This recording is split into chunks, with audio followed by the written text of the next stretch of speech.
آج کا یہ واقعہ میری ان بہنوں کے نام ہے جو اپنے شوہر کے رشتہ داروں اور مہمانوں کے گھر آنے پر تنگی کا اظہار کرتی ہیں۔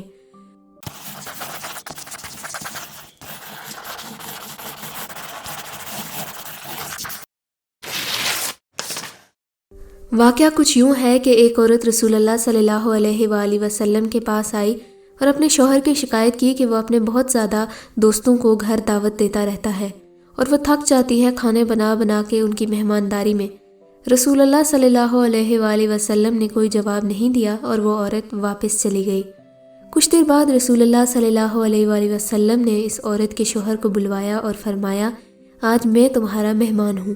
وہ آدمی بہت خوش ہوا اور جا کے اپنی بیوی کو بتایا کہ رسول اللہ آج ہمارے مہمان ہیں۔ اس کی بیوی بے حد خوش ہو گئی اور وقت لگا کر چیزیں تیار کرنے لگی۔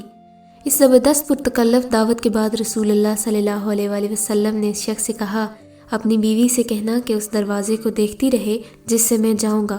تو اس کی بیوی نے ایسا ہی کیا اور دیکھتی رہی کہ کس طرح رسول اللہ صلی اللہ علیہ وآلہ وسلم کے گھر سے نکلتے ہی آپ کے پیچھے بہت سے حشرات، بچھو اور بہت سے مہلک حشرات بھی گھر سے باہر نکل رہے ہیں۔ یہ عجیب و غریب منظر دیکھ کر وہ بے ہوش ہو گئی۔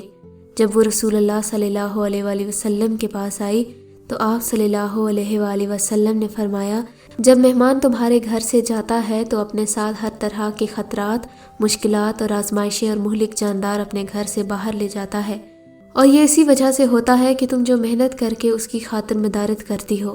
جس گھر میں مہمان آتے جاتے رہتے ہیں اللہ اس گھر سے محبت کرتا ہے۔ اس گھر سے بہتر اور کیا ہو سکتا ہے جو ہر چھوٹے بڑے کے لیے کھلا رہے۔ ایسے گھر پر اللہ کی رحمت اور بخشش نازل ہوتی رہتی ہے۔ مہمان اپنا نصیب لے کر آتا ہے اور جاتے ہوئے گھر والوں کے گناہ اپنے ساتھ لے جاتا ہے۔ مہمان اللہ تعالیٰ کی رحمت ہے اور جنت کا راستہ ہے۔ مہمانوں کے آنے پر تنگی کا اظہار بالکل نہ کریں۔ اللہ ہم سب کو مہمان نوازی کی توفیق عطا فرمائے، آمین۔ اگر آپ اس طرح کے ایمان افروز واقعات روز سننا چاہتے ہیں تو ہمارے چینل کو سبسکرائب کریں اور ہماری ویڈیو سب سے پہلے دیکھنے کے لیے بیل آئیکن پہ کلک کریں۔